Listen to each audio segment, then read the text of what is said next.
En 2008, la planète financière plonge dans une crise profonde déclenchée aux États-Unis par la faillite de Lehman Brothers. Plus de 5 ans après, le monde bancaire fait face à un Big Bang réglementaire, tant au niveau international qu'européen.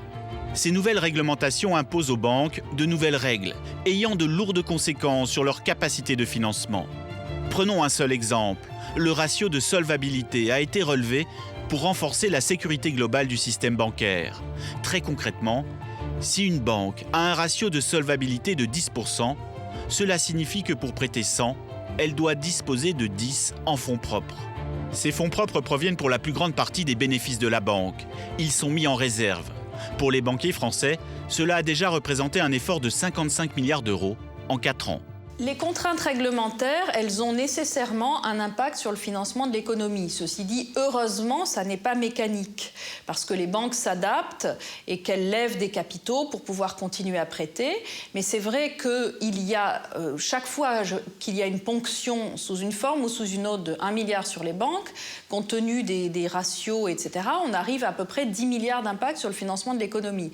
Donc toutes les ponctions, entre guillemets, qu'elles soient réglementaires ou fiscales, et la fiscalité pèse extraordinairement lourd sur la capacité des banques à continuer à être actives dans l'économie française, eh bien évidemment il y a potentiellement un impact. Mais effectivement ce sont de vrais sujets pour le financement de l'économie.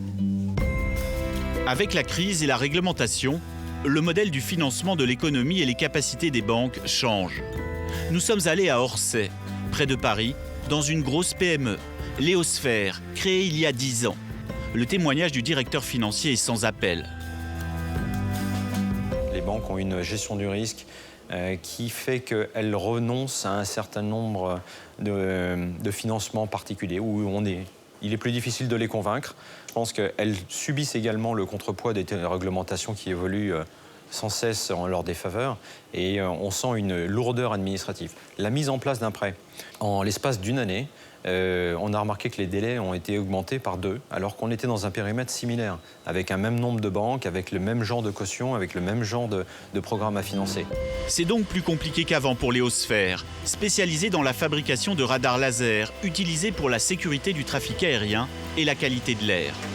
L'entreprise affiche une très forte croissance, avec près de 20 millions d'euros de chiffre d'affaires et 160 employés.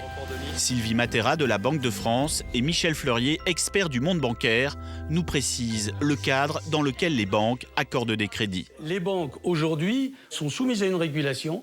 Sous cette régulation, compte tenu de la crise qui s'est passée, on leur dit « ne prenez pas trop de risques ». On leur dit « si vous prêtez de l'argent, assurez-vous que vous ayez les garanties ».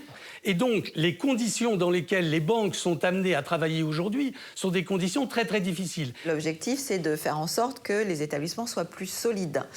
Et donc ça, c'est non seulement bien pour elles-mêmes, mais aussi bien pour leur clientèle à terme. Et puis bien pour tout le monde, puisque effectivement, si les banques sont plus solides, la probabilité qu'elles aient des problèmes est plus faible. Et donc, finalement, tout le monde en tire avantage. La réglementation bancaire modifie en profondeur la distribution des crédits.